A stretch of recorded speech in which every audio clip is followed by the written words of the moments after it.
Hello friends, कैसे हैं आप। आज का जो हमारा टॉपिक है वो है इंडिया मालदीव्स रिलेशनशिप। आपको पता होगा कि मालदीव्स जो है वो एक आइलैंड नेशन है, ठीक है, और ये इंडियन ओशन में सिचुएटेड है। इसका जियो स्ट्रेटेजिक लोकेशन बहुत ज़्यादा इंपॉर्टेंट हो जाता है इंडिया के लिए।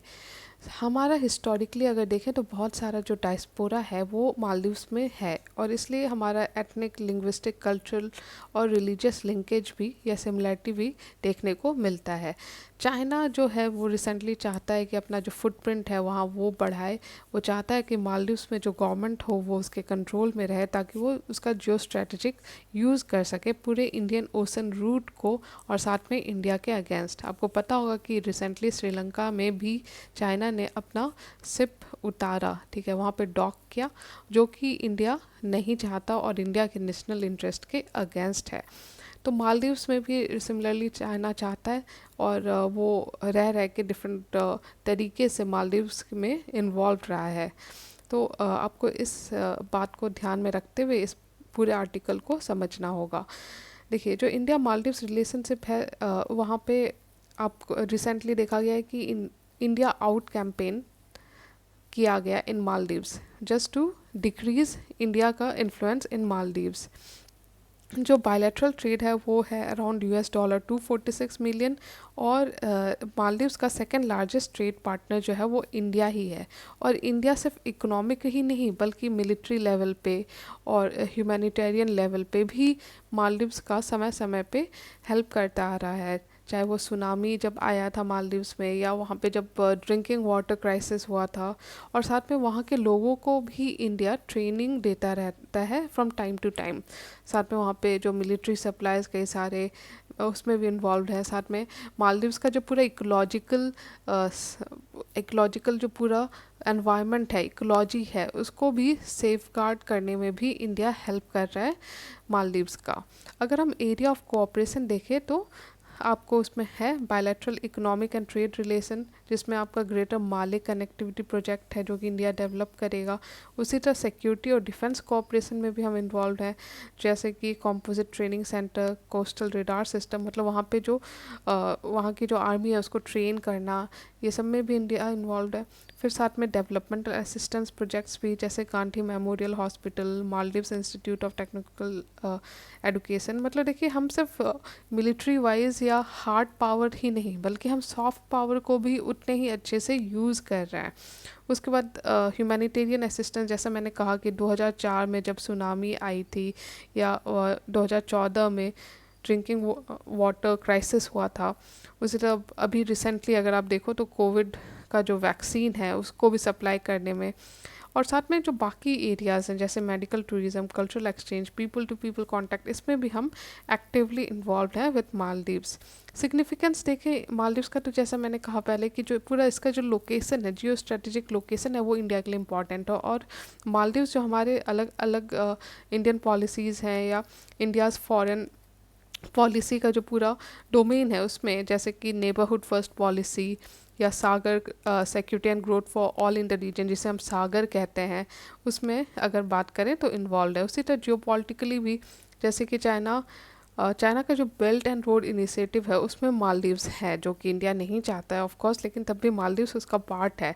तो ये दिखाता है कि चाइना जो है रह रह के अपना जो इन्फ्लुएंस है, अपना जो फुटप्रिंट है इंडियन ओशन में, वो बढ़ाने की कोशिश कर रहा है, ताकि जो मलक्का डायलेमा है उसका, यानी कि जो मलक्का का जो पूरा छोटा सा एरिया जहाँ से चाइनीज़ शिप क्रॉस करती है, और अगर वो जो एरिया है जहाँ से चाइनीज़ शिप क्रॉस करती है उसको अगर रोक दिया जाए, ठीक है, उसको अगर रोक दिया जाए तो चाइनीज़ इकनॉमी के लिए बहुत ज़्यादा नुकसान होगा। और इसलिए इस डायलेमा को हटाने के लिए वो अपना इंडियन ओशन में अलग अलग जगह, जैसे हम्बनटोटा पोर्ट हो गया, ग्वादर हो गया, अलग अलग देश में ये सारे पोर्ट्स पे के थ्रू इंसर्कल कर रही है इंडियन ओशन, और साथ में इंडिया को भी।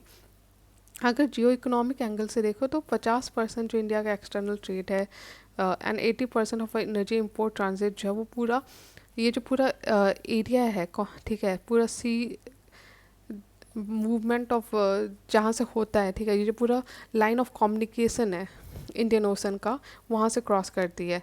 इंडियन ओशन एक मेजर लाइन सी लाइन है कम्युनिकेशन का, ठीक है। तो हमारे बहुत सारे ट्रेड सप्लाई, एनर्जी सप्लाई इसी रूट से होती है, और इसलिए ये इस ट्रेड रूट को सिक्योर करना और चाइना का मिनिमाइज़ करना फुटप्रिंट बहुत ज़्यादा इंपॉर्टेंट हो जाता है।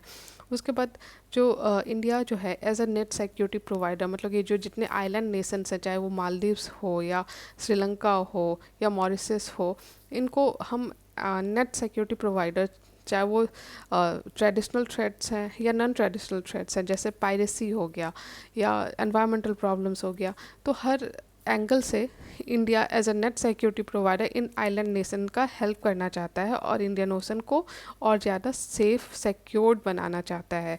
उसी तरह रीजनल कोऑपरेशन में भी मालदीव्स का इम्पोर्टेंस है इंडिया के लिए, क्योंकि ये जो छोटे छोटे नेशन हैं, चाहे वो मालदीव्स हो या मॉरिशस हो या बाकी देश हो, तो इन प्लेटफॉर्म्स में इंडिया को ये सारे देश सपोर्ट करते हैं और इनका सपोर्ट हमें चाहिए भी। अगर हम यूएन का ही बात कर लें तो यूएनएससी में जो हमारा नॉन परमानेंट मेंबरशिप है, ठीक है, तो ये उसमें अगेन हमें इनका वोट हेल्प करता है वो मेंबरशिप लेने में। साथ में रीजनल कोऑपरेशन के लिए अलग अलग प्लेटफॉर्म्स में हम कोऑपरेट कर रहे हैं। तो इस तरह से हमने समझा significance of Maldives for India.